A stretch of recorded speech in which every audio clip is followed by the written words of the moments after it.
গভীর বঙ্গোপসাগরে মিয়ানমার বিদ্রোহী গোষ্ঠী আরাকান আর্মির সদস্যর বেপরোয়া তাণ্ডবে দিশেহারা বাংলাদেশি জেলেরা।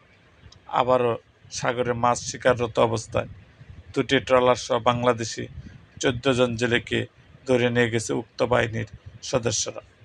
আজ মঙ্গলবার ২৩শে সেপ্টেম্বর সকালের দিকে টেকনাফ উপজেলার আওতাধীন সেন্ট মার্টিনের দক্ষিণ-পূর্ব গভীর বঙ্গোপসাগর থেকে মাছ শিকাররত অবস্থায় দুটি ট্রলারসহ ১৪ জেলেকে ধরে নিয়ে মিয়ানমারের বিদ্রোহী গোষ্ঠী আরাকান আর্মির সদস্যরা। এদিকে একই দিন বিকালের দিকে ঘটে যাওয়া ঘটনার বিষয়টি নিশ্চিত করে আরাকান আর্মির সদস্যরা তাদের পরিচালিত গ্লোবাল আরাকান নেটওয়ার্ক নামক একটি ফেসবুক আইডি থেকে বাংলাদেশি ট্রলারসহ ১৪ জন জেলেকে আটক করার একটি বিবৃতি প্রকাশ করেন। বিবৃতিতে তারা উল্লেখ করেছেন, তাদের জলসীমায় প্রবেশ করে বাংলাদেশের জেলেরা মাছ শিকার করেছিল। উক্ত অপরাধে এই ১৪ জেলেকে তারা আটক করতে বাধ্য হয়েছে। এ বিষয়ে টেকনাফ কায়ুখালী ঘাট বোট মালিক সমিতির সভাপতি সাজেদ আহমেদ গণমাধ্যম কর্মীদের জানিয়েছে, দুটি ট্রলার আরাকান আর্মির আটক করেছে বলে আমি শুনেছি, কিন্তু এখনও বিস্তারিত জানতে পারছি না আসলে কোন দুটি ট্রলার আটক করেছে।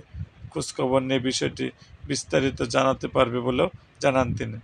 পৌরসভা কায়ুখালী ঘাটের ট্রলার মালিক ও মাছ ব্যবসায়ী মোহাম্মদ রফিক বলেন, মিয়ানমার বিদ্রোহী গোষ্ঠী আরাকান আর্মির সদস্যরা এর আগেও বাংলাদেশ ট্রলারসহ অনেক জেলেকে আটক করে নিয়ে গেছে। দীর্ঘদিন অতিবাহিত হওয়ার পরেও তারা এখানে ফিরে আসতে পারেনি। বলতে গেলে সাগরের বেপরোয়া তাণ্ডব চালাচ্ছে আরাকান আর্মির সদস্যরা।